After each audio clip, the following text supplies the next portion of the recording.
In your experience, do you think of Kundalini as a sentient being, or is it a phenomena created by the seeker over time in a state of consciousness that has a high degree of psychological plasticity? Kundalini is not a thought form. It is not a mandala or an idea that you're creating and slowly cobbling together through time. It is rather a natural phenomena that can be triggered unnaturally, or can be triggered through the application of technique, but it can also spontaneously happen. It is an autonomic experience, just like the bursts of pleasure that you can experience from tasting something wondrous, like an orgasm, etc., except that it is something that can both be experienced instantaneously and can actually be running all the time, if that makes sense. It is not a discrete state, as I stated before. It's not a different state of consciousness. It is actually a unifying energy running through the body that carries consciousness with it, if that makes sense.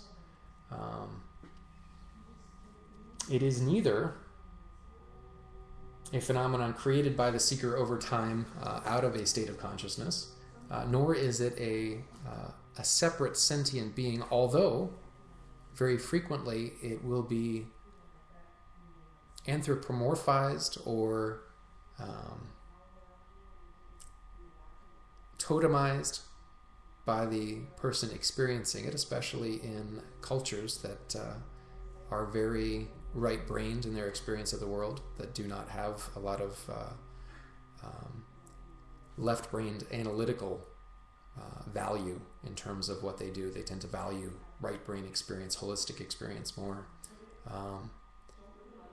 Meaning that Kundalini isn't something separate from you, but it is initially separate from your cognitive analytical mind.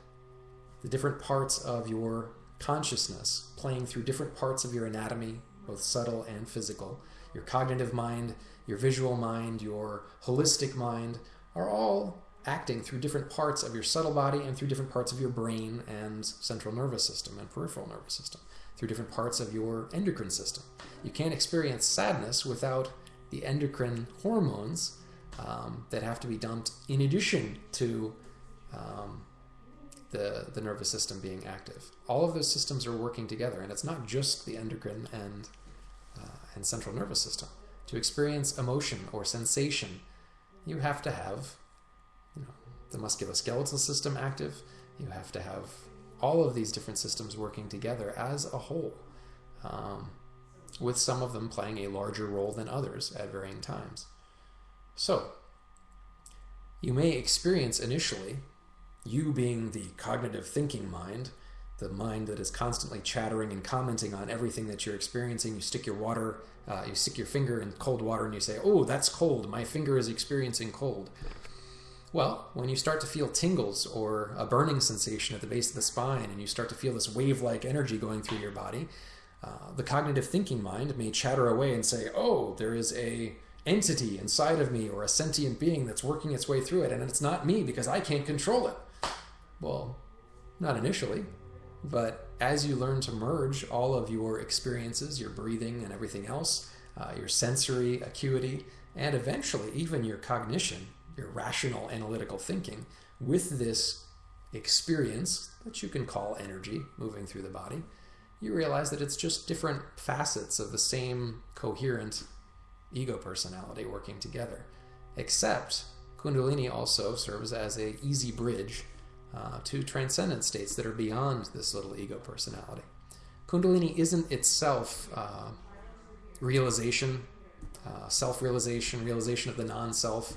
It isn't God realization on its own. It just provides an easy pathway to those experiences, if that makes sense. By completely connecting all the different parts of your subtle body, both the aspects of your subtle body, the aspects of your normal biological physiology that are plugged into grounded normal human experience. Oh, I'm hungry, I need sleep, I'm tired, I want sex, whatever it might be, as well as the experience of, the universality of things beyond you, or the experience of transpersonal love. All of those things are experienced with the aid of different parts of your human biology as well as subtle anatomy.